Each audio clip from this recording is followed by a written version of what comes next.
Hydro पावरको station हो। मेरो हालत चाहिँ पुरै यस्तो भइरहेछ। पोथी बाइक यहाँ बसिरहेछ।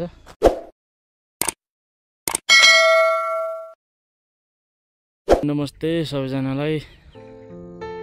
मेरो चाहिँ हालत यस्तो छ। बाटो फस्टै खराब हिलो पानीले। यो पर देखेको गाउँ चाहिँ वालुङ हो। अहिले ठ्याक्कै म मुडे डाँडामा छु। अब हामी चाहिँ वालुङको चाहिँ यहाँ मुडे डाँडाबाट चाहिँ पिक्चर हेरौँ। उहाँको वस्तुस्थिति कस्तो रहेछ हामी यहाँबाट चाहिँ जुम गरेर हेरौँ। ठ्याक्कै अहिले म मुडे डाँडामा छु। यो तल देखिएको चाहिँ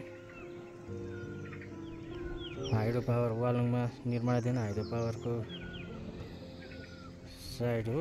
त्यहाँबाट यो माथि गएपछि पछाडि चाहिँ यो तल्लो वालुङ। अनि यहाँबाट सट्टै माथि गइसके पछाडि चाहिँ यो चाहिँ ठागे यो चाहिँ हाइड्रो पावरको पाइपहरू पुरा पानीको पाइपहरू ल्याएको ठाउँ रहेछ ठागे। त्यहाँबाट गइसके पछाडि यो माथिको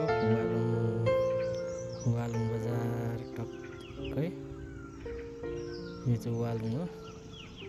यो वडा नम्बर 1 यो वालुङ सट्टा झर्सी ठागे। यो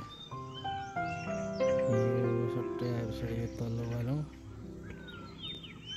यस्तो छ। पारिबाट यस्तो देखिन्छ पुरै पहिरो चाहिँ जोखिममा रहेको रहेछ। यो पहिरोको पहिरो नै हेरौँ झुम गरेर। मान्छे चाहिँ देखिने रहन्छ तर चाहिँ सबै भागहरू यहाँबाट देखिने अवलोकन गर्न सकिन्छ। यो तल आए पछाडि चाहिँ यो चाहिँ हाइड्रो पावरको स्टेसन हो। यस्तै छ है यहाँ नुन बजारबाट मुडे डाँडाबाट चाहिँ यत्तिकै। त्यहाँबाट गइसकेपछि यताको चाहिँ यो परको चाहिँ सेतुवा हो। यस्तै छ बाटो यस्तो छ। मेरो हालत चाहिँ पुरै यस्तो भइरहेछ।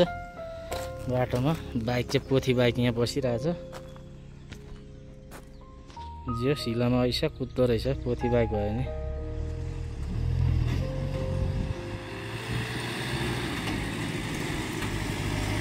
Thank you for watching my videos and don't forget to subscribe my YouTube channel.